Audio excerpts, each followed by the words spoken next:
It's time to talk sports. It's Hacksaw's Headlines, a panorama of the world of sports, stories, comments, and opinions. Touchdown, San Diego! Now, here's iconic sports talk show host Lee Hacksaw Hamilton and co-host John Riley.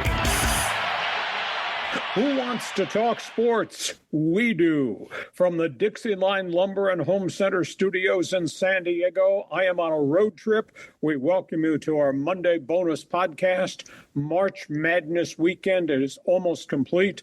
Good afternoon, everyone. This is Lee Hacksaw Hamilton, along with my co-host out in left field back in San Diego, John Riley. We welcome you to our podcast. It's brought to you by Dixieline Lumber and Home Centers, 9 stores in San Diego to serve you. You've got projects for 2024.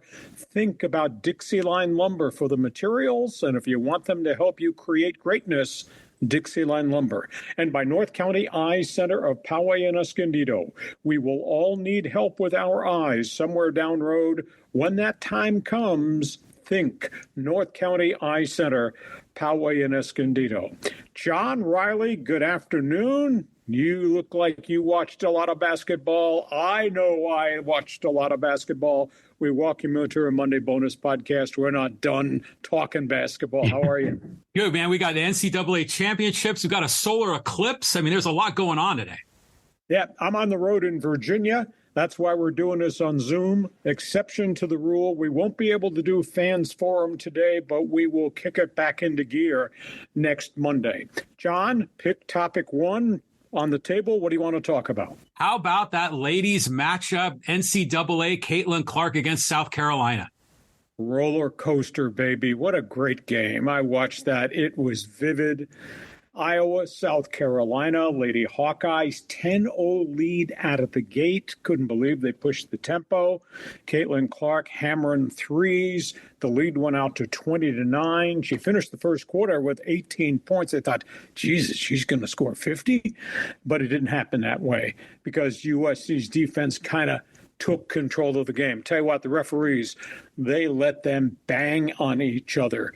4 times in the first half, Caitlin Clark got nailed to the floor, and it was never a foul. And then they did this hands-in-the-face defense I had never, ever seen before, and she blew by the defender along the way. But eventually, the defense of South Carolina took over. They went from that big deficit to a 49-46 halftime lead. And then to start the second half, I kept thinking, blowout city, here it comes. This is the end of the run. You know, South Carolina had an 11-0 run. Iowa came back, had a 9-2 run. Then South Carolina answered, went 8-0. And then Iowa came back and had an 8-zip run, too. Hawkeyes trailed by 14, but they kept fighting back. They got the doggone thing down to 5, and then it ended. USC's defense, Iowa went 9 possessions at the end of the game without a basket. Kamilla Cardoso, the 6'7" Brazilian center, but she changed everything in close. 15 points, 17 rebounds, 3 blocks. The story was told on the boards. 51-29, the edge for South Carolina in rebounding. They had 8 block shots and 8 steals. That's 16 possessions that Iowa never had points out of. And they scored 48 points in the paint, and their bench outscored Iowa 37-0. Dawn Staley has got a great program. Caitlin Clark finished with 30. I thought she was unbelievably gracious in losing. So there's just no doubt at all about what she accomplished and her legacy to the sport. I thought it was a tremendous run. And how about Dawn Staley? 3rd championship as an NCAA coach. Pretty impressive. Yeah, I enjoyed the game. I think it was terrific seeing the women getting this kind of a spotlight and focus across the national media. South Carolina is just too big, too strong. I mean, you saw a lot of the Iowa, guards and their quote big players, in the key, and they missed so many chippies because they're trying to get around Cardoso, and there's just no way to penetrate. So, it was a great run for Iowa, but I think the Beast in the East won this one. I'll be fascinated to see. It'll probably come either tonight or on Tuesday morning. Fascinated to see what the TV number is. Did they top 15 million? Because in the semifinals, they got 14.2 million, which was absolutely amazing.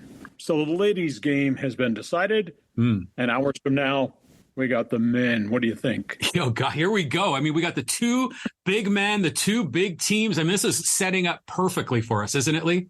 You got the battle of the bigs. You got Zach Edey versus Donovan Clingan. But you know what? The most unique thing about these big guys, they don't foul. They move their feet. They do get shots deflected. They do change what goes on around the basket, but they don't commit fouls. Neither of these guys has been in foul trouble all of March Madness. I think the game is not just going to be about what Zach does to Donovan. I think the real aspect of the game is what the guys in the backcourt do. Stephon Castle is having a phenomenal run for UConn, and he's a legitimate freshman. I mean, he is a big guard who plays almost like a power forward. He's been unbelievably impressive. And in terms of Purdue, a little bit streaky in the three-point area, but they shoot 40% from the arc.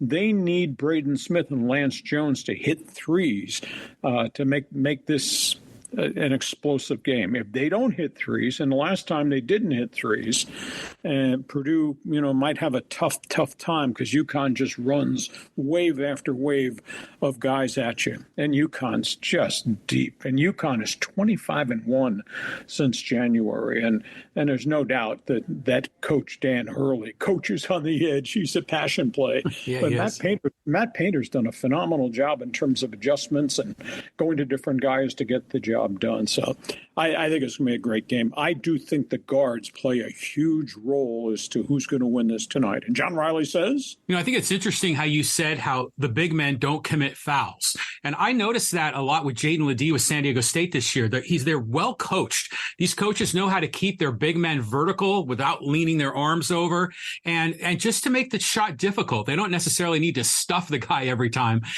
So I think it's remarkable, the coaching here. I like Purdue in this game. I like Lawyer out there hitting the threes. I think this is Purdue's year. Could be. And they've been to the Final Four 3 times in its history. This is the best team I think they've ever had. And these are two really great coaches. Okay, so that's March Madness. We got one other basketball topic here on our Monday bonus podcast we'll talk about. Yeah, Lakers, Clippers, we're getting close to the playoffs, Lee. Yeah, final week of the season is upon us. And the Lakers, who had won 9 of 11, fell back into 9th place on Sunday night when they got battered by Minnesota because Anthony Davis got hurt again. And Davis has been playing like an MVP candidate for months, got poked in the eye. Now, big question, is he going to be able to play Tuesday? Is it going to be later in the week? I mean, they're running out of games to play. What is so critical, John, for the Lakers right now is if you finish in 7th or 8th in the conference, you get 2 kicks at the can in the play-in series. You do have a chance, even if you lose the first play-in game, come back and qualify by winning the second.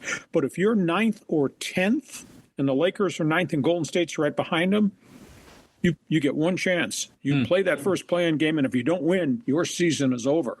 And this is a long, hard run. It's kind of hard to believe with the Lakers with all this raw talent and how well they played the back half of the schedule are on the brink of either having just one play-in game or having to play 2 and 2 nights to stay alive. So the Anthony Davis eye injury has to be concerning.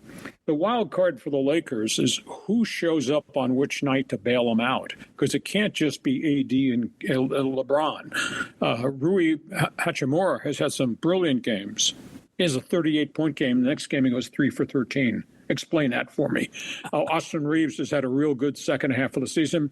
D'Angelo Russell's having a spectacular year. He's going to opt out of his contract after this season, but he has games where he could pour home 27 or 32. So Lakers, as well as they played, they're kind of on the edge.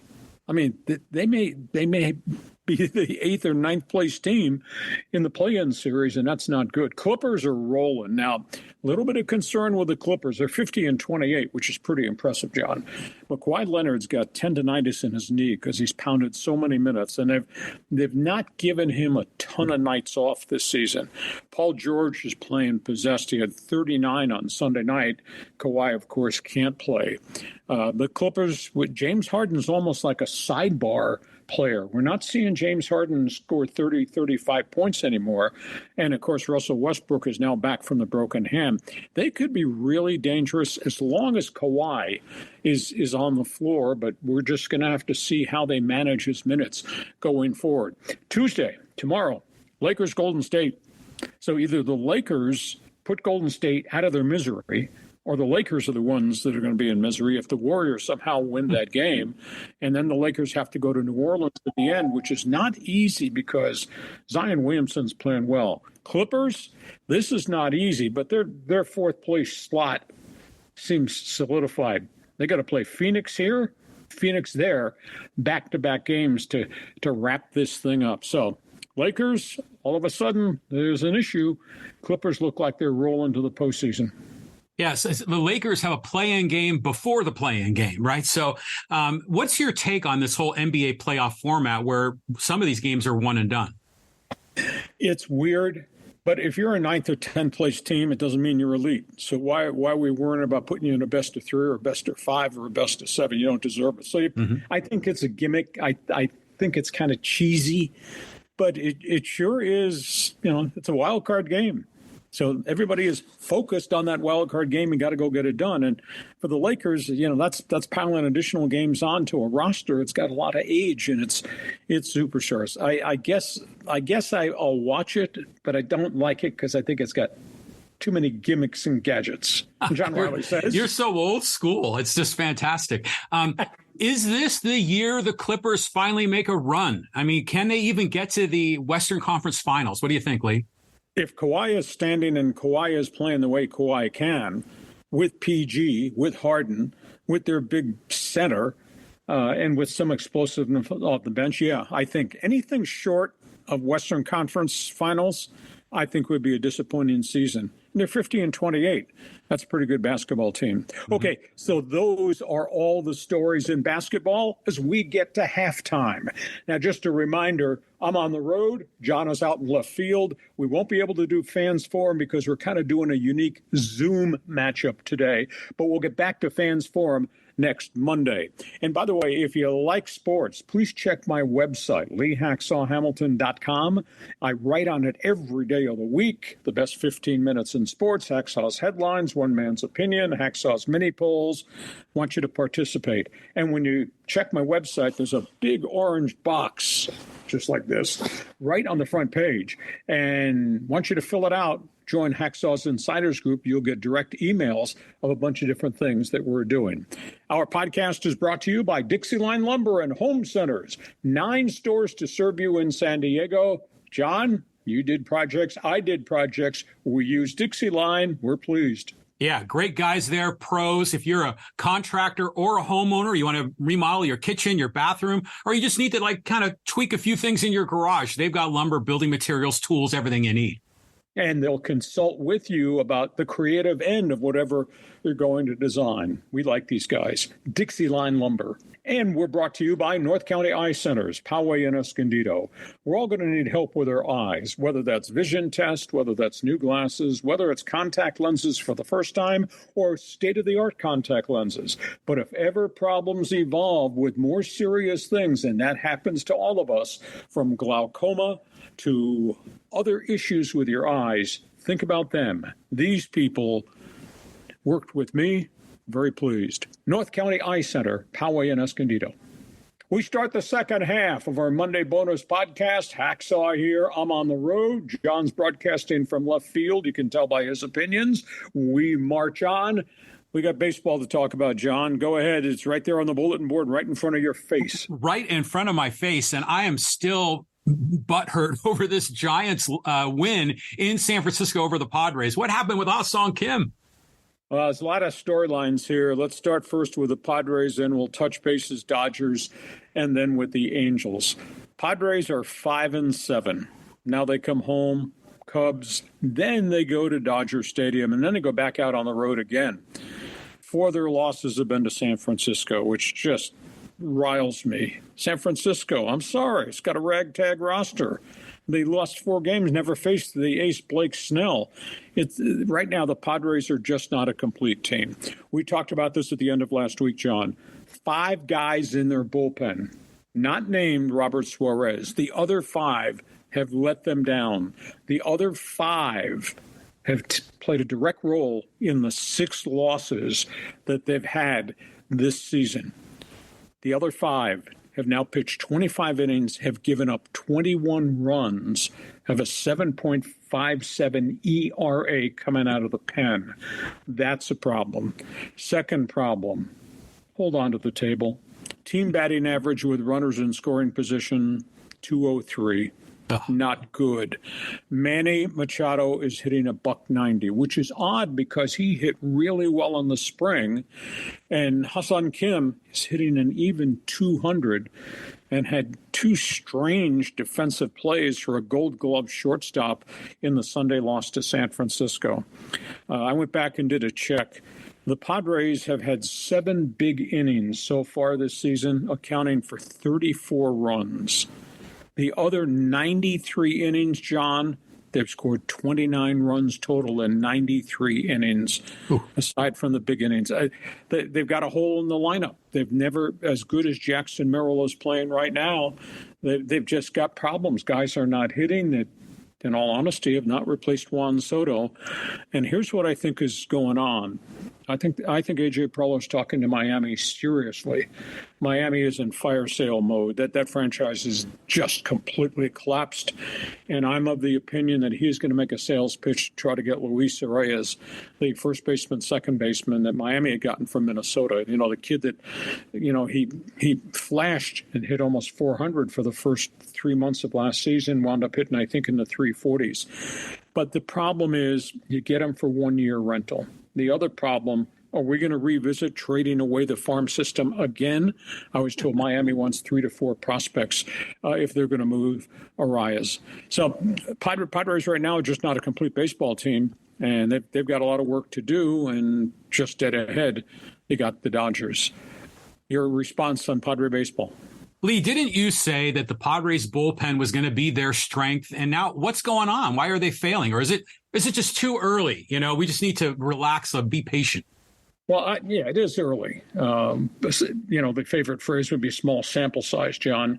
And those guys had accomplished this. You know, what Cosgrove did last year was spectacular. Cosgrove's had a couple of bad outings. Wandy Peralta, as a setup guy, has pitched okay, but he's had one bad outing. I guess the big issue is what is going on in terms of usage. Have they been overused? And there's a bit of an alarming thing, and nobody's talking about it. Robert Suarez's last outing, 1 inning plus, he got 5 outs, 35 pitches, has not pitched since then. That's a big issue in terms of overuse, too much use, too many pitches in one outing. So, granted, it's early in the season. They're 5-7. I just don't think they have enough bats, and a little concerned about how erratic the pitching is. Let's go from that to the Dodgers.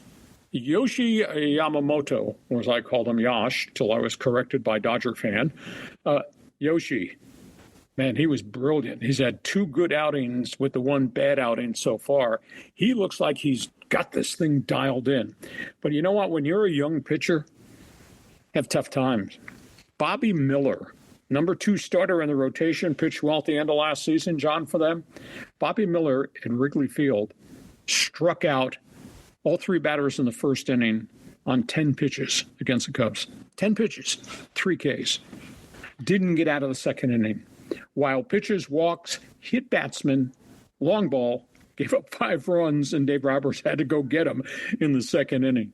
So young guys can be good, like Yoshi was, could be bad, like he did one time. And now Bobby Miller, geez. And then Gavin Stone got lit up on Sunday. So Dodgers right now are not the complete deal. However, Walker Buehler has now had 2 good rehab outings. And I think by May 1st, he's going to be back in the Dodger rotation, even if it is on a pitch count. That being said, the Dodger batting averages are unfreaking believable. Mookie Betts, 400. Showtime, 300. Freddie Freeman, 333. Max Muncy, 286. Teoscar Hernandez, 273 with long balls. I tell you, the first half of the Dodger batting order Bingo. So Dodgers' best ball is still to come, and I think as soon as they get Buehler back, that's going to help them a great deal. One other note, Angels, miserable weekend at home opener, played the Red Sox. The fans booed Anthony Rendon every minute, every game at home plate. Awesome. And he's hitting .073. You know, we think back to the day he made the comment, baseball's not the most important thing in my life. Holy cow, why would you say that publicly and then followed up by hitting .073 after having had 3 straight bad seasons with injuries? Boys, he created a monster mess for himself. And Angel fans were canvassed by the media over the weekend at the stadium. And almost to a man, Angel fans said, I wish Artie Moreno would sell the team. And Angel fans said, you know, Mike Trout's been dedicated, but maybe we should trade him and get a boatload of players in return for him.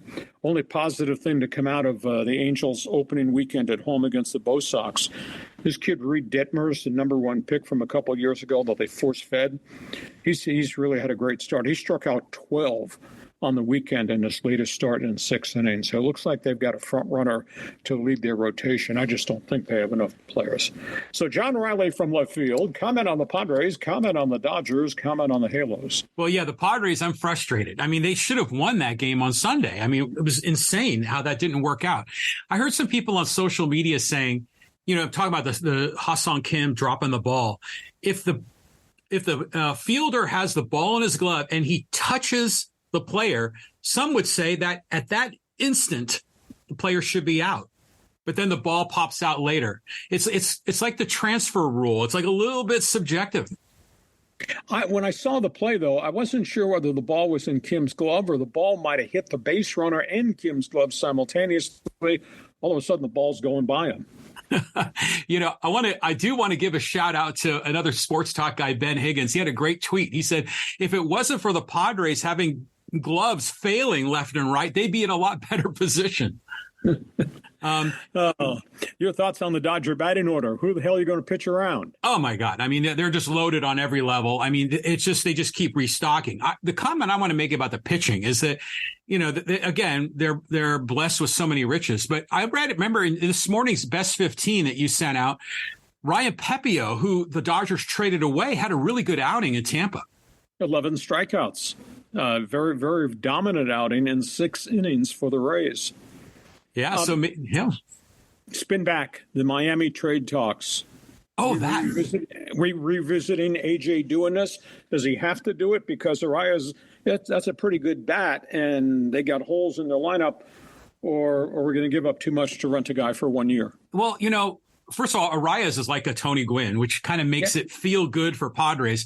But what would you do with your infield? I mean, you'd have to move Cronenworth or Kim to third and Manny to DH, and then Luis Arias on the right hand side, and then the infielders just cycle through the DH. I mean, what else it's just we need outfielders.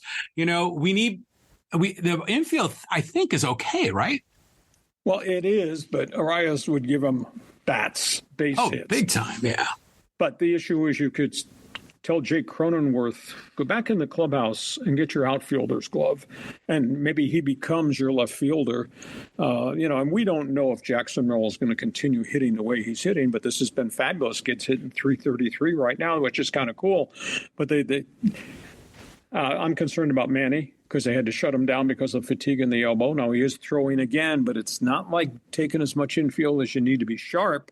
And maybe he stays at DH so we'll see if this Miami thing happens. But as exciting as it would be to get that kind of bat, even on a 1-year rental, here we go again. Who are we going to trade next? Well, you know, AJ keeps replenishing the farm system, right? Boots on the ground. So he keeps generating assets to trade. Okay, let's talk about the other story in baseball. What's a bad weekend here? Oh, really bad. I mean, you know, we're talking about Spencer Strider, a lot of these pitchers going down. Is there an epidemic here with pitching? Well, it's been really bad. There have been 7 elbow surgery injuries in the last 10 days in Major League Baseball, and I think it's about I had kept count for a while. I'd say it's got to be at least 20 elbow surgeries since spring training started. And there's been an awful lot of dialogue about why this is happening. And the sports medicine people are of the opinion Everybody's throwing these cutters and everybody's throwing these sweepers and everybody's putting unbelievable force on the shoulder or the elbow, and the elbow ligaments can't handle the velocity and the strength. And that's a big issue. In the headlines, Cleveland Guardians, they lose Shane Bieber. It's a horrible setback for a good pitcher. This was his walk free agent year. He was going to go on the open market. He will not be able to pitch for at least 16 months, so he has no leverage at all. And he'll be in Cleveland with or without a contract. But he went down, boom, just like that, with the elbow injury. I was always concerned about what was going to happen to Spencer Strider because he was a physical force guy, threw a lot of pitches, struck a hell of a lot of guys out. He was 21-5 last year, John, 281 Ks. He blows out his elbow, and that happened real quick. He felt discomfort in his prior start, pitched this past weekend, didn't feel right, did the exam, torn UCL. That's a big blow because he's a fine pitcher. Terrible story in Boston. Trevor Story, who had a great career going with the Colorado Rockies, is gone with a dislocated shoulder. And it was really painful to see happen. And he's just had so many injuries in the last 3 years. He's not been able to stay healthy, and it looks as if he may have to have shoulder surgery. And we're saying goodbye to Stephen Strasburg in Washington. We had projected this was going to happen. He had, as you remember, as a young guy at Syracuse in the Washington farm system, he had the elbow surgery. It took him a year to come back, came back, and just was brilliant, was dominant, was superstar. You thought, geez, he's going to get to 200 wins this young in his career. He'll be a Hall of Fame pitcher. And then it all unraveled on him. Shoulder, that was an issue. Blood clot, that was an issue. Nerve damage in the neck, career is over. And he had just signed a mega contract after the great World Series performances with Washington, and he completely broke down. I think he's thrown only 31 pitches in 3 years, and he won't throw again. He has just announced his retirement. There was a hassle about his remaining $105 million on the contract. His agent, Scott Boras, he wanted all the money immediately. And the Washington Nationals finally worked out a deal that he will get his $105 million, even though he hardly pitched at all on the extension. It's going to be deferred for chunks of years down road to help the team. But, boy, you go back, John, if you look at his statistics, 113 and 62.